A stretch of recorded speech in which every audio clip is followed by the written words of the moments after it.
Today, I'm excited to share with you what I've learned after working with over 100 electrician social media influencers. We're going to look at lots of tips, what you should be doing, what you shouldn't be doing, a lot of trends, what the future of influencer marketing looks like. But before we get started, I want to learn a little bit more about those of you in this room. I know some of you have already been scanning the QR codes at your tables. So for those of you who haven't, please take out your phones, scan the QR code on the table. We're going to ask a couple of fun starter questions, and our first question is, how many of you have used social media platforms in the last 24 hours? So as you get your answers in, this will be the same form that you guys are going to use to add questions that we're going to take a look at the end of the session in the Q&A. So thank you guys so much for participating. I'm going to refresh my answers here, and let's see. How many of you have used social media in the last 24 hours? 100% of you. 100% of us have used social media in the last 4 hours, which is really not surprising. We are in marketing, right? We should be living in social media. But I think over the past couple of years, maybe we haven't realized that the rest of our consumers have actually caught up with us. A new study by YouGov of 38,000 adults found that 88% of Americans have used social media in the last 24 hours, and 26% of us are what's called super users, and that means that we use social media at least 2 hours a day. And people aren't only using social media the way that they used to, people are also buying things on social media. So that takes us to our next question. If you haven't filled it out yet, go ahead and let us know. How many of you have bought something through a social media influencer sponsored post, product or service? I'll give you guys a little time to fill out. Okay, great. Half of you guys, half of you in this room have bought a product or service through a social media influencer's post. According to a new Sprout Social report, almost a third of consumers have bought a product through a social media influencer. And when you break that data down by age, that's 48% of millennials and 53% of Gen Zs that are buying products already through social media platforms. This data looks a lot like the data that we see when we're looking at trust in social media. Trust in social media has grown a lot. This survey over here by Sprout Social found that 36% of all consumers trust the content they see on social media more than traditional search engines. And when you break that down by age, that's 44% of millennials that trust social media more than the content they see on search engines, 51% of Gen Zs. And this is not just happening in the B2C space. So that's what we're here to talk about today, how B2B is really catching up. We ran a poll inside of TradeHounds and found that 70% of our users are more likely to buy a product if they see it in the TradeHounds app. That really mirrors a lot of what we're seeing across the country, right? Younger people are using social media a lot more than they were before, and they trust what they see in social media platforms. That's incredibly important for every single person in this room. This is something you should wake up every single day thinking about. 50% of your customers are going to be retiring in the next 10 years. That means they're going to be replaced by a lot of younger buyers. Those younger buyers will expect to find products, expertise, recommendations on social platforms rather than just traditional B2B channels. The social feed is really exploding. Social commerce in America is expected to surpass $100 billion in sales this year. According to Goldman Sachs, the global creator economy is going to reach $500 billion by 2027. This is not just organic social media anymore. So this is another big trend that we're going to be talking about today.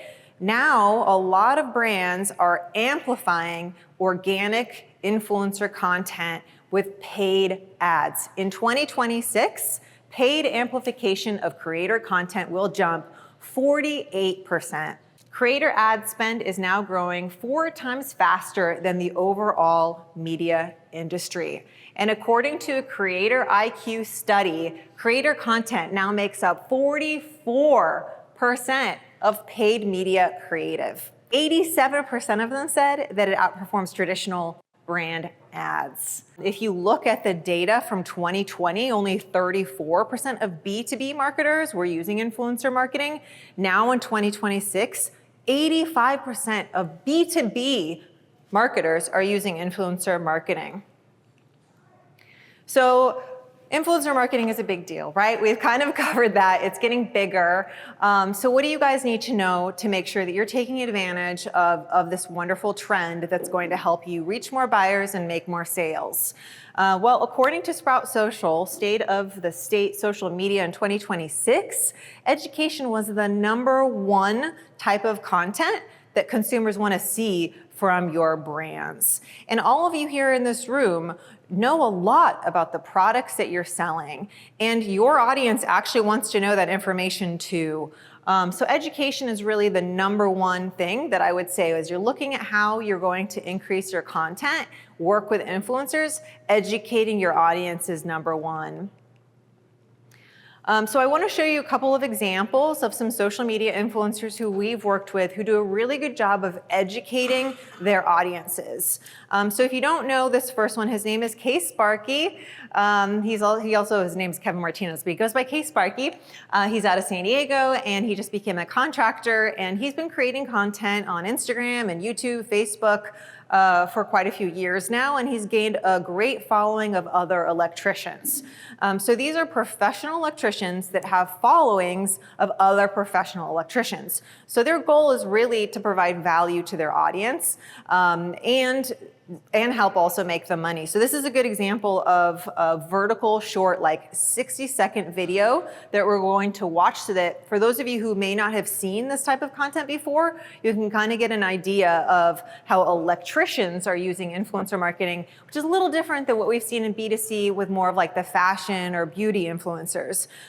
So let's play this video and give you an idea of what this type of content is. Siemens is launching a new line to help people save money on their home bills, the NAED portfolio. This is the NAED load manager. This works with any type of load center as far as brand, and also from 100 to 225 amp main. You guys will be able to install either this outdoor or, like I'm doing today, indoor. Managing energy use at home is getting more complicated, and it can end up leading to some pricey upgrades.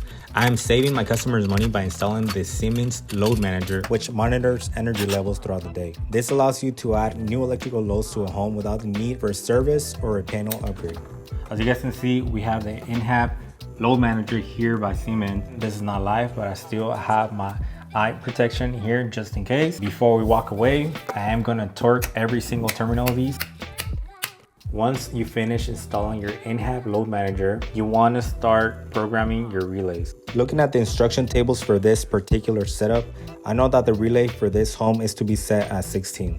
You click run, then you do the same for this one. For your second relay set. After installing the NAED load manager, then we program our relays, and this is able to monitor your main panel and feed your EV charger on whatever you need. If you're looking for help monitoring any other large loads such as pool pumps, heat pumps, washer dryers, Siemens NAED load manager is perfect for that too. So this was a great example of like a shorter video. So this is obviously posted on Shorts and Instagram Reels. But a lot of times when we're working with influencers like this, we also try to get them to do like a long form interview. And so I want to show you an example of another influencer named Steven Madrosin. He goes by Mad Electrician.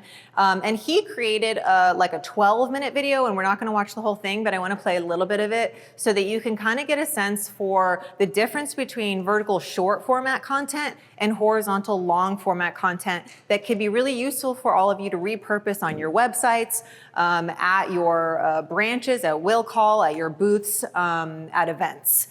So let's take a look at this video by Steven Madrosin, aka Mad Electrician. This is the Siemens IntelliArc diagnostic tool, and as an electrician, the amount of useful information that this thing gives me and the amount of time that it could potentially save me while I'm troubleshooting is pretty incredible.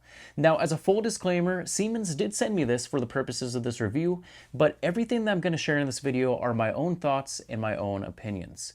So the purpose of the IntelliArc is to help a qualified person identify and diagnose problems on branch circuits. Problems that would typically cause an AFCI, a GFCI, or even just a standard circuit breaker to trip. Now, nuisance tripping is really annoying, but when circuit breakers trip because of an actual arc fault, a ground fault, or an overcurrent condition, then that is very welcome. We want that because if the circuit breaker doesn't trip and there is an actual potentially dangerous condition present, that breaker tripping can save your energized loads, it could save your property, or even potentially save your life. Now, the issue is that in certain situations, it can be difficult to pinpoint exactly what's causing the circuit breaker to trip.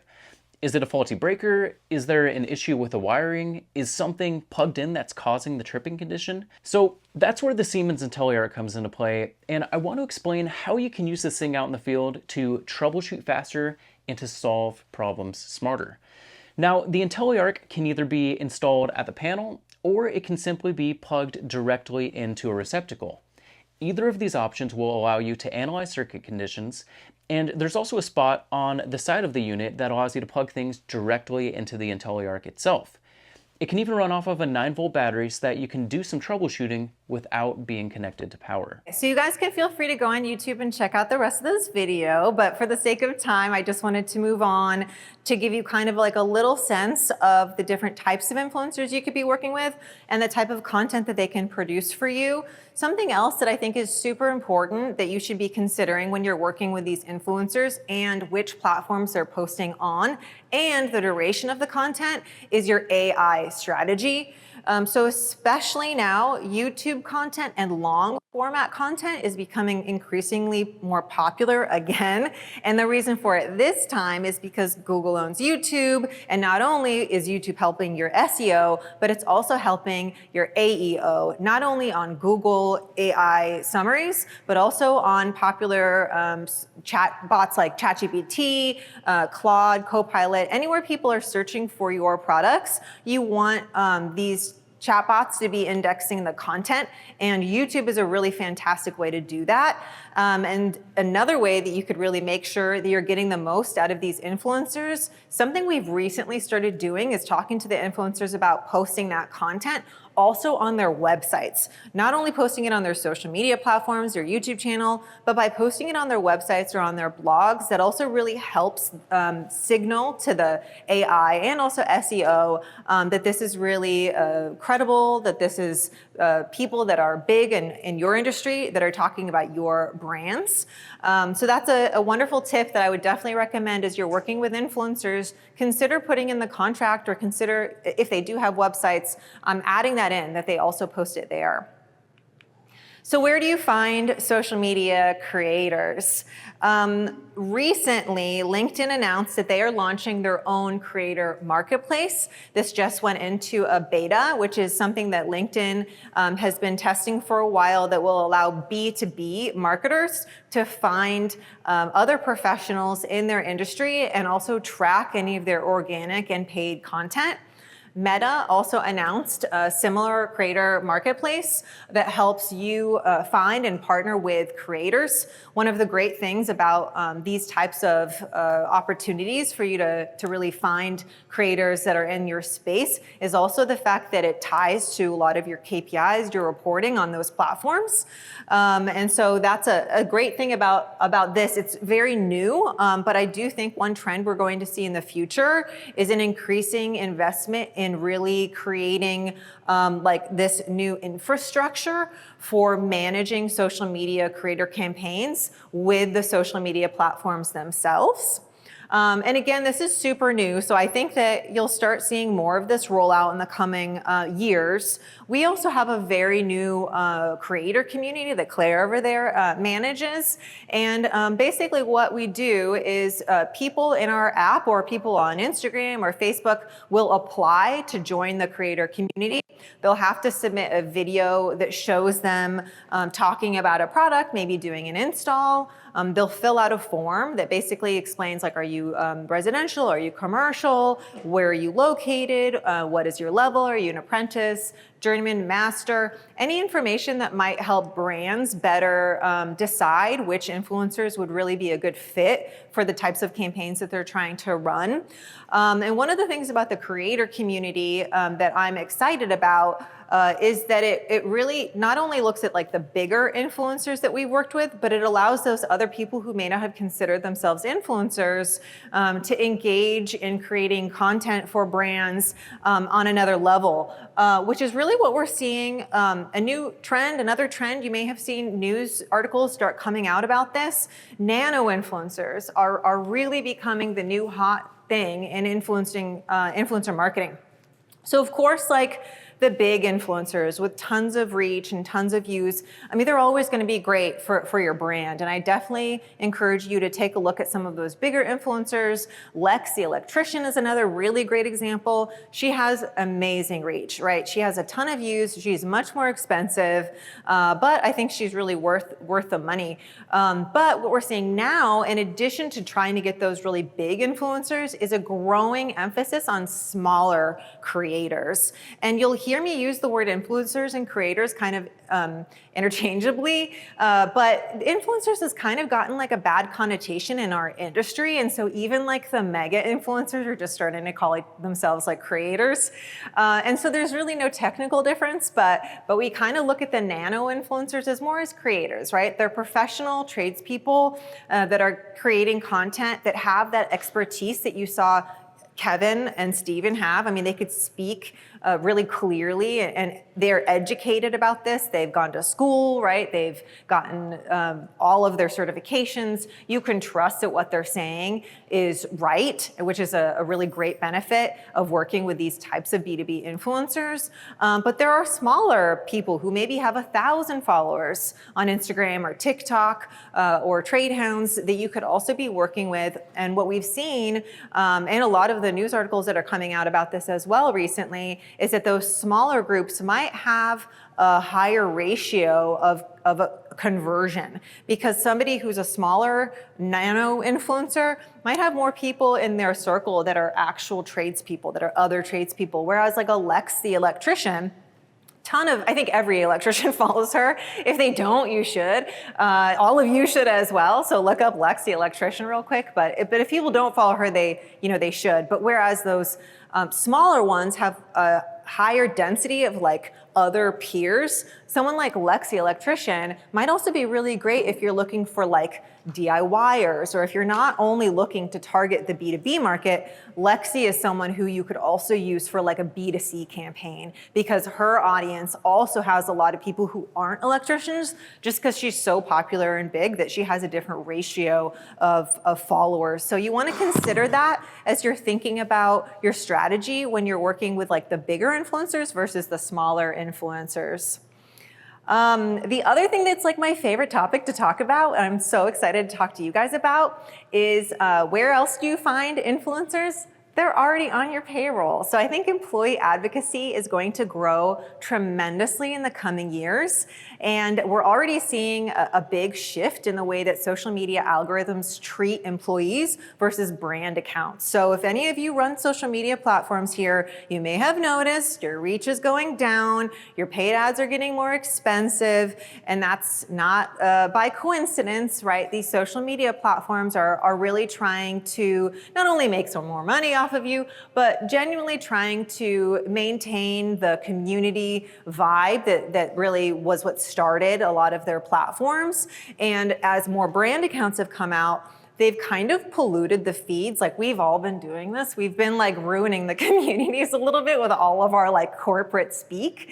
And while that's great for some instances, the social media platforms are kind of working to protect that community so that the real people are still using these platforms. And so LinkedIn, for example, I don't know if you've noticed, but they're suppressing your reach on your brand pages and actually increasing reach of your employees, which is another reason that if you're posting content on your brand account, which you should be, you should also make sure that your employees are like reposting with thoughts or creating their own content.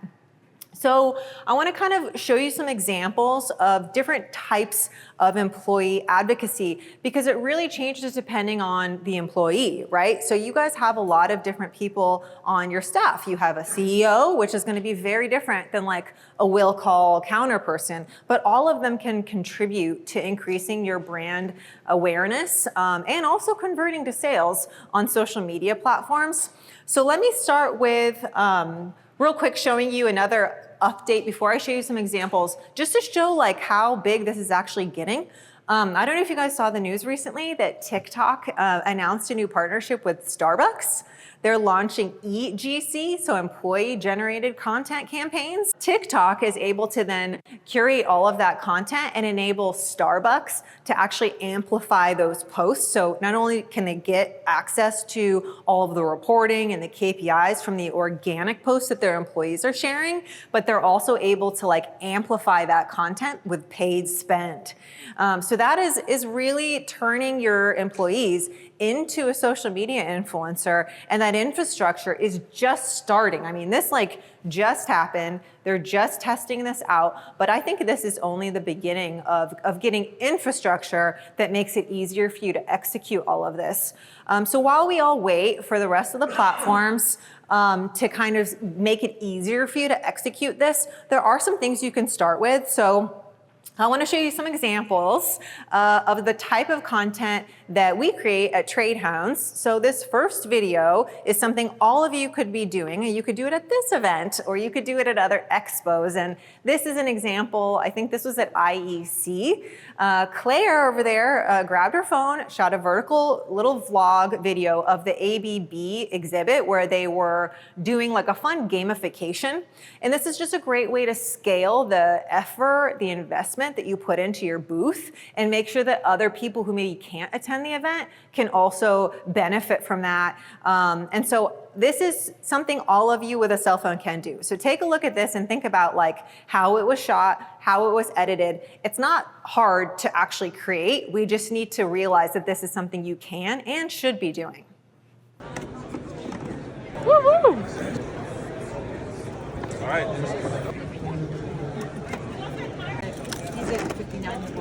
It's a look of determination right there. You didn't realize in your time. Yeah, Rob. Oh. Yeah, Rob. Thanks. I don't know, y'all. Rob might get beat. All right. Which Bartco brother can do it better? Oh, that was smooth. Oh, yeah.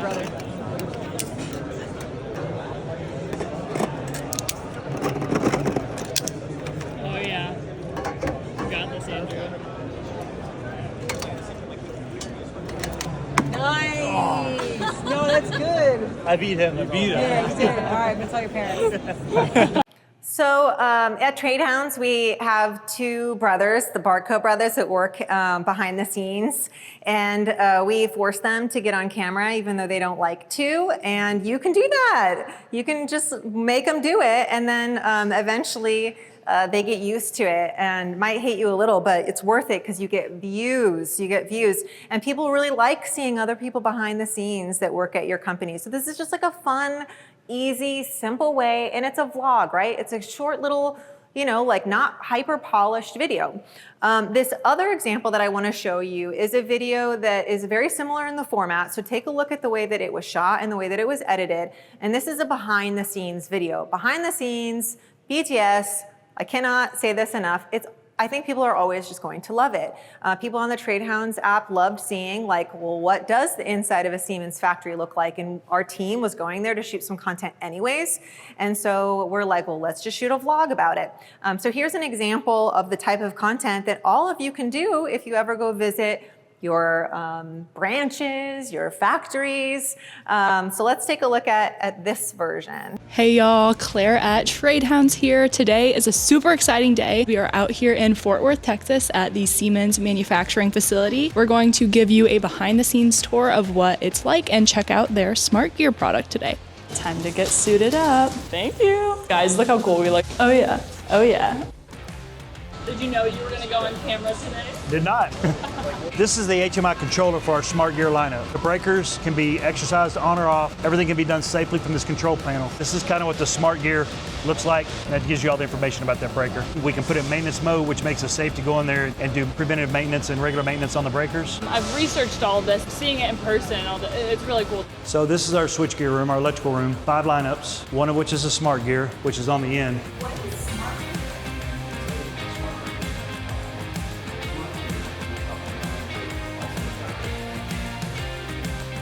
All right, y'all, that's a wrap. Shout out to Siemens for letting us do a TradeHounds exclusive behind the scenes at their Fort Worth facility. Stay tuned for more BTS. All right, so people love this stuff. They really do. And shout out to Siemens again for letting us do that, because I don't know if you've noticed, but people in this industry like aren't very comfortable with this. But it's time that we just like make everyone do it, because they were fine. They survived. You know, they had to go on camera and they made it. And so did Donnie. Hey y'all, Shout out to Donnie. He did not know he was going to go on camera that day, and he did a great job. And this is a good example of somebody who's not in marketing at all, right? We had to convince him a little bit, but this is a different type of employee advocacy video. So this is the video we were actually supposed to shoot. And I want to play a little bit of this for you, and then we'll kind of break down how we shot it, why we edited it the way that we edited it, and how we were able to repurpose this content as employee advocacy across social platforms and on the Siemens website. If something goes wrong, it could actually literally have an arc flash event, which molten pieces of copper will come flying out. I've been in an arc flash event when he's been hospitalized. So everything that I can do remotely where I don't have to put my hands on this is a good thing for me. Since you can control everything with the HMI, you can monitor everything through the HMI. That's what makes the smart gear better, is you don't actually have to physically go into this room to look at this gear or take anything apart to see what's going on with it. You actually have to use tools to measure that, and voltmeters, amp meters, to see what's going on, to troubleshoot. You have to actually take it apart. You'd have to power it down. That disrupts production on the factory floor, or disrupts wherever the gear may be powering. You don't have to do that. You can do it all through the HMI, and you don't ever have to even enter this room. Say you wanted to shut something down in an emergency event. So instead of having to go to the site to do it, you can do it instantaneously through the HMI. The smart breakers have the capability for diagnostics. So you can monitor them and see what's going on with it, how much amperage you're using. So it's for energy efficiency, regulate your costs, regulate your electricity. So there's a lot of different features that it can be used for. From an operations standpoint, to operate the HMI, doesn't take very long to learn at all. You would probably know how to use it with a little bit of practice in a couple hours. And so the way that we edited it was basically we shot for like maybe 15 minutes. We asked him a bunch of questions in not like a random order, but it was not the order we ended up editing it. So we tried to like warm him up a little bit, like ask him about himself, talk to me about your career, how did you get here? And then tell me about like this thing you're standing in front of. And then he started warming up. So you wanna kind of like save your important questions for maybe like the middle or the end, because it gives people a little bit of time to get their like slip ups out. And when they talk about themselves, they feel a little bit warmed up. So I think that's a good tip. The other thing that we made sure to do when we edited this is the audience for this were electricians. And so we basically took everything that we thought the electricians would find as like a hook, something that would be interesting. We put that at the very beginning, which was the comment that he made about arc flashes. And that made everybody kind of pay attention right away. So you want to make sure that first 3 seconds is something that your audience actually cares about. And then you can go in and talk about the product that's solving the solution or that's keeping people safe. Another great thing is that he's wearing like high vis, and he's wearing safety glasses. We did a research study with Siemens, and we did a bunch of surveys with tradespeople.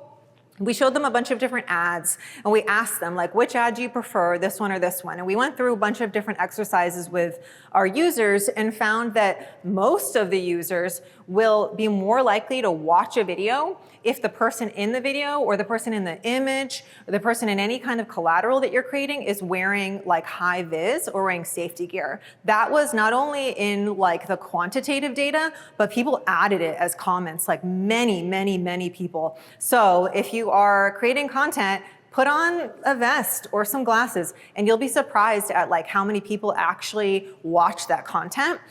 So this next one, let's see if we get audio here on the Legrand video. So you guys have probably heard about the most recent code change that you can't have outlets on the side of islands. So the answer to that solution is our new kitchen countertop outlet. It passes UL 498 half-gallon spill test rating. It's the smallest diameter and lowest profile in the industry. It's a countertop outlet. It comes in matte black and matte white with 4 different optional lid finishes. You can see here for you contractors, all you do is once you terminate the wires at this device, you can do that above the counter. Once that's done, you just line it up and snap it in, and it's all set. Takes about 10 minutes to install, passes code, doesn't slow your jobs down. It's the kitchen countertop outlet from Legrand. So this is an example of the type of content you could shoot at events. So you have people who you pay who are trained to go talk to people at events. So like, why not make sure that they capture that content and post it on your social media platforms? They should be posting it on their own social media platforms, and you should be posting it on your brand accounts, tagging each other, doing collabs, really amplifying that algorithm to make sure this type of content gets a lot of reach. Again, we had him start with the content that's most interesting to tradespeople, code.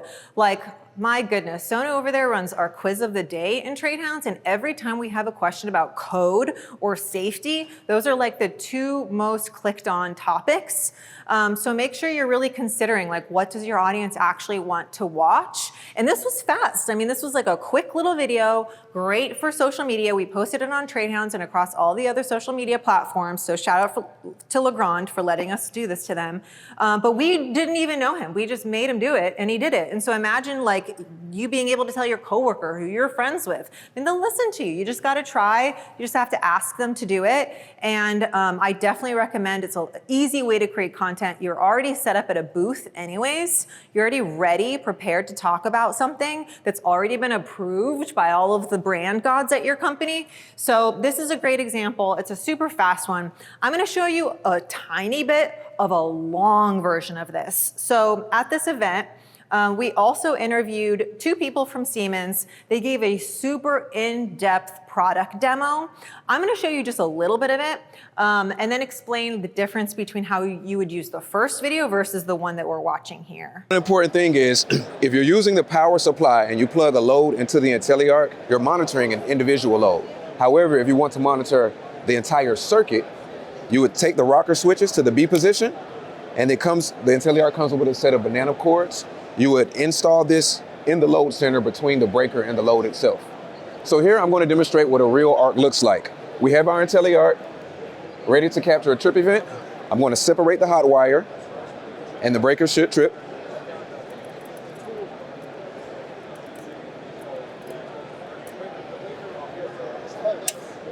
Our breaker is tripped. We'll reset the breaker. As we see, there's 1 LED, meaning that the last trip event was an arc fault. If we go to our dashboard tab and select Retrieve Trip Event, we can see that the bar graph is in the red. We all know red is bad, and it also shows the peak current. It reached 4.9 amps. If we go to our Record tab, Retrieve Trip Event, Save, Record, you can see the waveform of the last trip event. So this is really helpful because they were able to repurpose it on their website. It was really, really in depth. So we shot this with 3 cameras. horizontally as opposed to a phone vertically. That first guy from Legrand just did it in one take, whereas these guys, they took a minute, they messed up, they were like talking, should we do this? So we probably recorded for about 30 minutes, and then we edited it down to about 12 minutes or so. And so this is really good for like a YouTube, a LinkedIn, and your websites. Definitely recommend anytime you have like an interactive exhibit at a booth, like create content about it. That's like what they're there for. So make sure you get your money's worth. This next one is from Jonard Tools. Just because I'm curious, raise your hand. Are you guys following Jonard Tools on Instagram? Of course you are. Oh my gosh, you guys. Okay, so after this, go follow Jonard Tools on Instagram. I have seen a lot of Instagram accounts in this industry, and I think Jonard Tools wins. They do the best job, such a good job that I was actually only allowed to play one of their videos because the others were too inappropriate. So that's how good they are. For this target demo, I highly encourage you to like get as edgy as you can. Really try to embrace humor. We found the same thing on our Trade Hounds Instagram account. If you guys take a look at the Instagram account that Claire runs back there, totally different vibes than the LinkedIn account that Sonu runs, because those are very different audiences, right? So you can get away with a very different type of content. The electricians that you're trying to sell to in a B2B space, they want to see this type of content. So I urge you to like loosen your grip just a little bit, lose control a tiny bit, and try to be inspired by Jonard Tools' use of their employees. So this is a fun example. This is Joe from Jonard, and he works at Jonard Tools, and he creates really awesome videos like this about his brand and gets tons of views on Instagram. This is Jonard Tools. This is Joe from Jonard, yeah. I have a bunch of your tools. If you wish to see them unharmed, not damaged, then I'll just replace them. What? That's like literally our warranty. Broken, damaged, look at it the wrong way. We'll just send out a new pair to you. No questions asked. Okay. Okay. Bye. So it doesn't take a lot of time, but you do want to think a little creatively, and not every funny thing is going to land, right? Like some things are going to be hilarious and other things are going to bomb, and that's okay. Like this audience will forgive you for that, but they really applaud you trying. So after this, go check out Jonard Tools, give them some views. I literally could sit here the whole day and just watch Jonard Tools videos with you, but I have to keep going for this session. So you guys, do yourselves a favor later when you're laying down, go on to Jonard Tools and maybe get some inspiration from how they've learned to really reach this audience. Like people love their brand, and it's because of employee advocacy videos like this.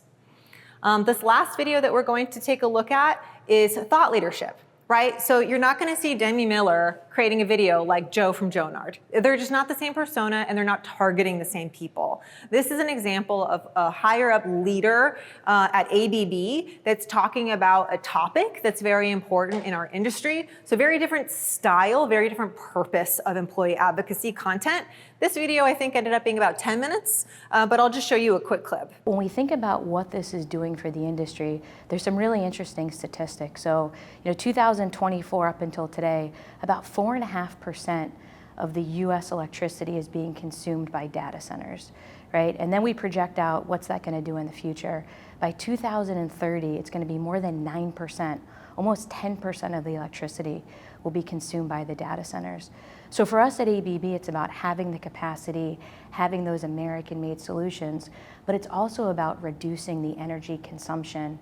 And when I think about the portfolio that ABB has, things like drives and motors, how do we go into the old aged infrastructure and really update it, right? Modernize it, putting in new drives, putting in motors to work together to manage the consumption. We believe we could actually reduce the energy consumption somewhere about 10% by using the drive to really be the brain of that electrical infrastructure, working with the motor to be smarter about that demand.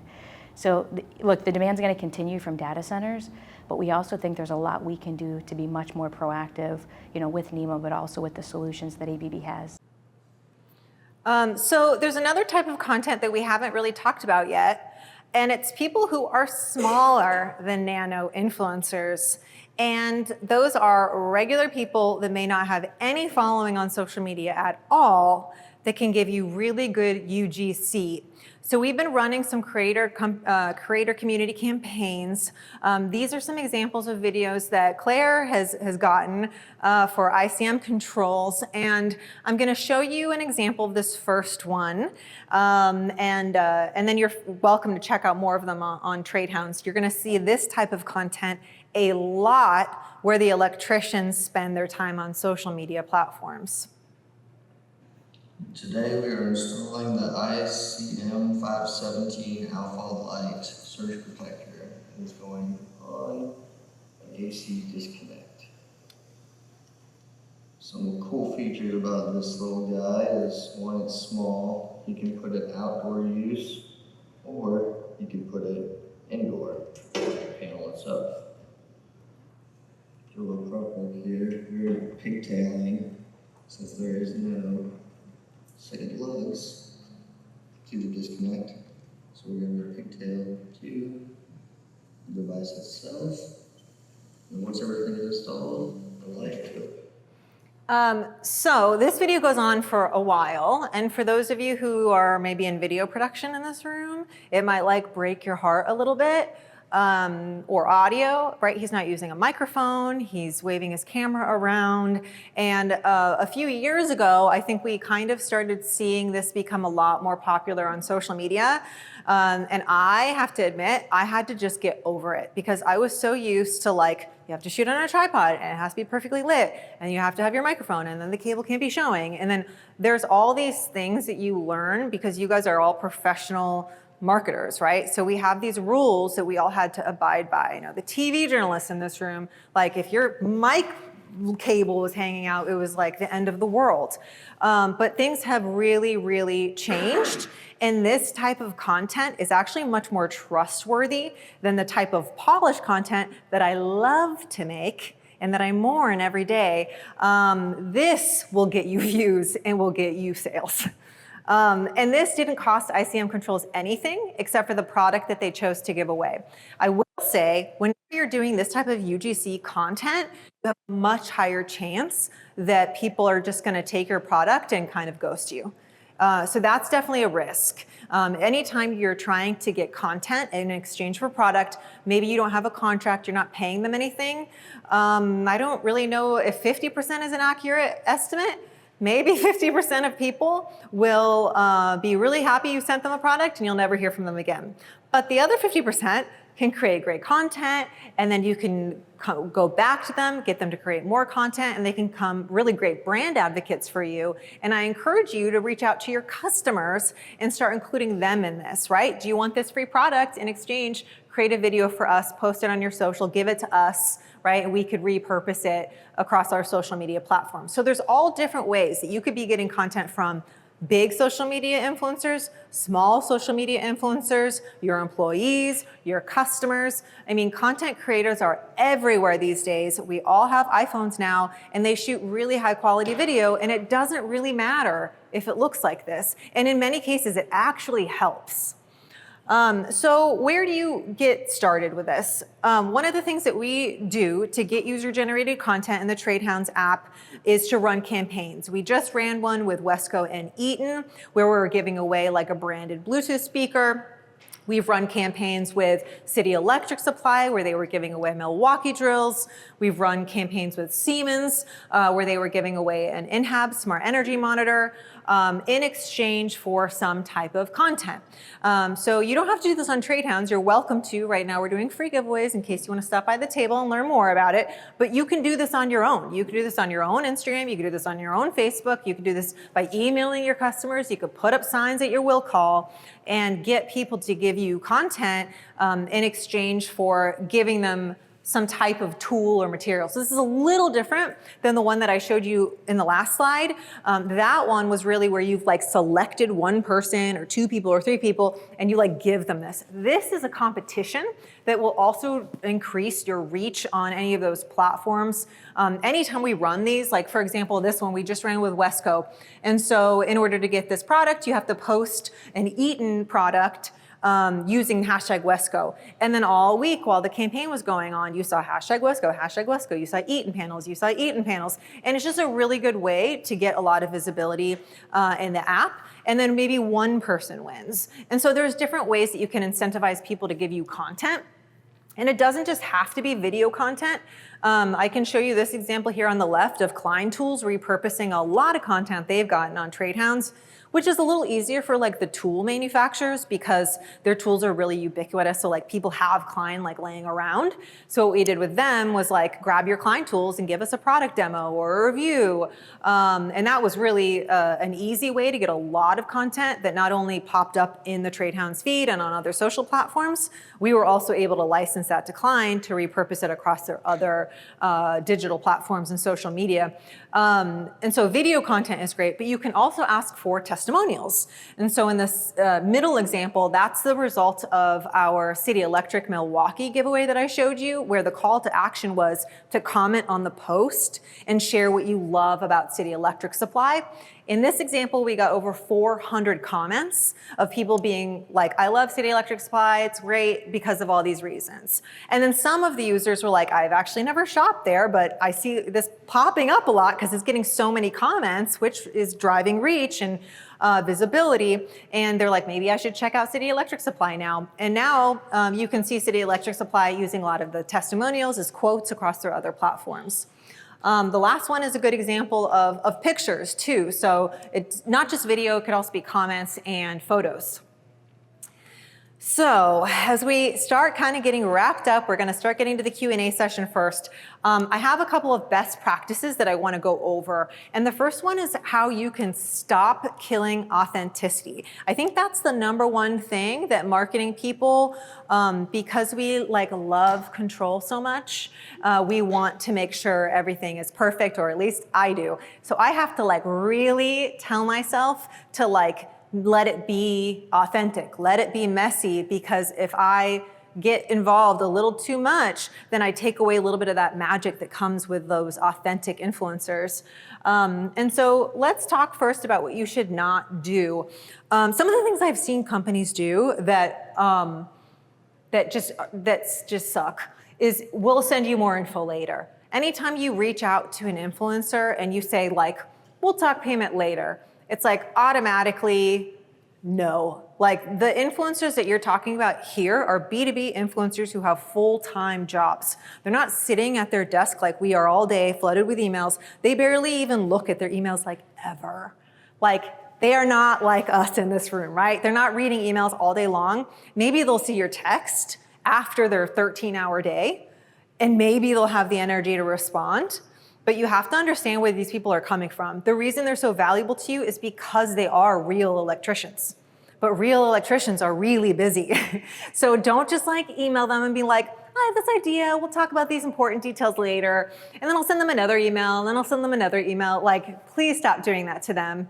Another thing that you wanna stop doing is sending a script. So I love scripts. I write scripts all the time. I wrote scripts for years as a TV journalist. I love scripts. But that really doesn't sound great coming out of an electrician's mouth. It sounds great coming out of my TV news anchor's mouths. Does not sound good coming out of your electrician's mouth.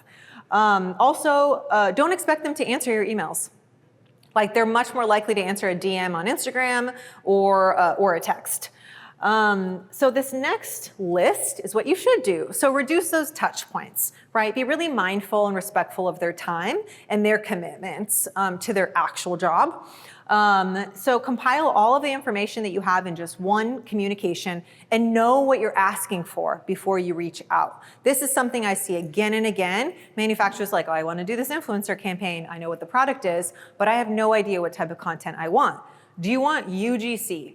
Right? Is that what you're looking for? Or are you looking for an influencer who doesn't only create the content, but posts it on their platform? Because then you're not only paying for them to create the content, you're paying for that platform that has a lot of reach. It's going to be a different cost, right? It's going to be a completely different process. And also, do you want licensing rights? That's something that I hear all the time. If you don't include that in your initial communication, they're going to ask you, and then you're gonna have to email them back and forth and back and forth, and you really wanna stop that back and forth as much as you can, because then they're gonna be like, oh, thank you for respecting my time. I wanna work with you more often, and you're gonna have a better relationship with these influencers. And so licensing rights, just a quick explanation for those of you who haven't done this before, but when you do an influencer marketing campaign, a lot of times you're just paying them to create the content, post it on their platform. That doesn't mean you can take that and put it on your website. That's a different cost. You have to pay for that separately. It also doesn't mean you can turn it into an ad unless you pay them for that, unless they know that that's part of their contract. So know if that's what you're asking for, because if you quote them or try to get their rate, they need to know that information. If they're gonna give you a rate for if you say, I want one video about this product, well, do you wanna license it? They need this information, right? So make sure you include that before you reach out. Also be clear about every deliverable. So which social media platforms do you want them to post it on? Is it just going on their TikTok? Is it going on their Facebook? Is it going on their YouTube? Is it going on their website? Make sure to really think about it. Look into the influencer. If they don't have a TikTok, don't tell them to post it on their TikTok, right? It's just gonna create confusion. So take a second, look through their platforms, see which platforms make the most sense for you, and include that in the initial communication. The other one is what format, right? Do you want a vertical video and a horizontal video? They need to know this before they give you a rate, right? And also what duration. A 30-second video is a lot different than a 12-minute video. It's gonna cost you very differently. And also be clear about every deadline. So this is a big one. When is the video due? And is there a reason for the video to be due at that time? Sometimes you have a big event, you're launching a product, and you need to make sure that the video is ready to go and it's gonna be online that day that you make the announcement. So you have a reason why you have that deadline. But other times you're just like, I don't know, I mean, it can go out anytime.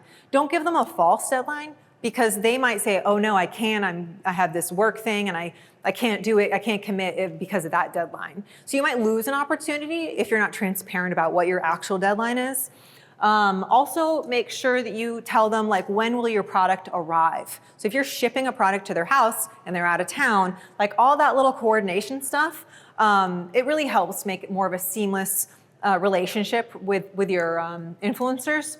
And are you going to be providing feedback on the video? That's something they need to know. Are they expected to do revisions? Or are you just gonna trust them, do the video, post it? It's completely different for every company I've worked with. Some are like, well, I gotta get it, and then I gotta send it to my legal team, and they have to review it for 3 months, and then they're gonna have 1 million edits. Well, that's not something you wanna leave out of that initial communication, because that's important for those influencers to know. Sometimes it means a whole reshoot. And that is expensive, right? And you don't want to make an influencer feel like, oh, you gypped me, you didn't give me all the information. Well, really, the marketing people are not thinking about it. They don't realize how it affects the influencer and how it might affect your relationship. Also, if you are going to require revisions, make sure to include when those are due and tell them when the video should be published. I've worked with manufacturers before where they didn't tell the influencers when the video should be published, so they just started posting them. And then they were like, oh no, they're telling everybody before this big announcement. So it's like, well, you didn't tell them. So you wanna make sure to communicate all of that to them. Don't forget, is this product industry specific? So does it need to be installed in a commercial facility? Is it a residential product? That matters. Are you reaching out to an electrician that works for residential or commercial, right? If you send a product to a residential electrician and expect them to install it in a commercial facility, then you're gonna waste your money. And also, why would someone use that product? Instead of a script, give them talking points, what is the value in this product? And who is the audience? This is something we mentioned before with Lexi's audience. Could also be Airbnb hosts. We also worked with somebody before named April Wilkerson, who is not actually a professional electrician. She's a DIYer, and she has landlords and different type of B2C, B2B-ish people. So you want to really know who is that audience, because if we're posting it on her YouTube channel, I know her audience demographics is different than her Instagram, for example. So are you trying to reach fellow electricians, or are you trying to reach homeowners? And both of those answers are great, but they need to know before they create the content so that they make sure to not only install it in the right place, but to also talk to the right person, right? Talk to the right audience. Is it going to be an unboxing? Is it gonna be a review? Is it gonna be a tutorial? Like those all take different amounts of time. And are creators expected to send you a URL and KPIs afterward? So do you have a system for that, or are they just gonna send it to you? So make sure to tell them that. And this is a big one. This is a big one between working with big influencers and small influencers. Do you want them to edit the video or not? And when it's a small influencer, we specifically tell them not to. Bigger influencers are better at editing and they have their own style and that's part of their thing. But for the smaller people, we're like, please don't do it, because it's like really sweet of them, but like the animations and the music that might be copywritten and all the things that they don't necessarily know because they're smaller influencers is gonna end up making you have to like redo it. You'd rather edit that yourself. All right, almost done. Another thing, feedback loops are super important. 85% of influencers never hear back from brands after working with them on an influencer campaign. So it's really highlighting a big opportunity for improving that feedback loop. If you're posting their video on your website, if you're putting it up at your will call on a TV, tell them, post a picture of it, do a collab. It's a great way to increase your value and also benefits your relationship. And lastly, for your contracts, make sure to include this information. Are you licensing it? Make sure that you, in writing, have talked about FTC laws. They have to disclose that their content is ads. A lot of companies right now are being sued for this because their influencers aren't including disclosures that their products are sponsored. And if you are planning on boosting somebody's organic social media post, make sure that you talk about where's that money coming from. Are you including that in part of their fee, in their flat fee, for example, or are you going to give them the additional money to boost their post, and how much are you going to have them boost their organic post as well? So we have a couple minutes left. If you haven't already, feel free to add some questions. I saw some questions coming in earlier, so it's time for the Q&A. Let me just refresh this. I saw a couple come in at the beginning, so let me just go through and get started. Let's see. How do you go about finding influencers relevant to your audience? So in our system, we have like a whole record of different influencers, and we know like, are you an electrician? Are you HVAC? Are you commercial? Are you residential? And we have one of those that we've started building. So you can work with us if you want us to run your influencer campaigns, or your internal marketing team can also run those campaigns. And I would urge you to like, even an Excel sheet. I mean, you could use your CRM. You could have a place where you're actively curating influencers to make sure that when you need somebody for a specific product, that you could easily search for that. And let's see. What's the difference between working with nano versus mega influencers? So yeah, there's a huge difference. I would say the big influencers, in a lot of ways, are easier to work with. They're less time consuming. They're a lot more expensive. But they're gonna do a lot more of that work for you, whereas the smaller ones, there's probably gonna be a lot more back and forth and a chance that they just ghost you. Whereas the bigger ones, I mean, you're paying them a lot, so they're less likely to ghost you, but also they have the reputation in the industry. They really are professional influencers. Some of the ones I showed you earlier actually make more money influencing than they do at their full-time electrician job. They take it seriously, so they're gonna get back to you, whereas those smaller ones you might never hear from again, and you wanna make sure to craft that relationship with them, build it, nurture them, but it's a totally different relationship, I think. I think we have time for one more question. Let's see. Do you see influencers in the data center or power utility space? Any recommendations, or is it primarily residential, commercial? Yeah, we do. We have a lot of industrial, actually. In TradeHounds, gosh, I think it's a third of our users are industrial. And so you do, but the bigger issue with working in industrial is getting access to facilities. So if you have facilities, or if you're a distributor and your manufacturer partner has a facility, that is great. If you can get them access to shooting the content in a specific place, that's usually the hard part. Whereas residential and commercial, it's a lot easier to be in the actual place where you're installing a product, but they can still talk on camera about it. Maybe it's not at the facility just because there's different rules about shooting in an industrial location as opposed to commercial or residential. Well, we've run out of time, but I can't thank you guys enough for joining me today. Thank you so much for your questions, and feel free to stop by our table later. I hope to see you guys all posting about this on the TradeHounds app, LinkedIn, Instagram, Facebook, YouTube. Thank you guys. Have a great day.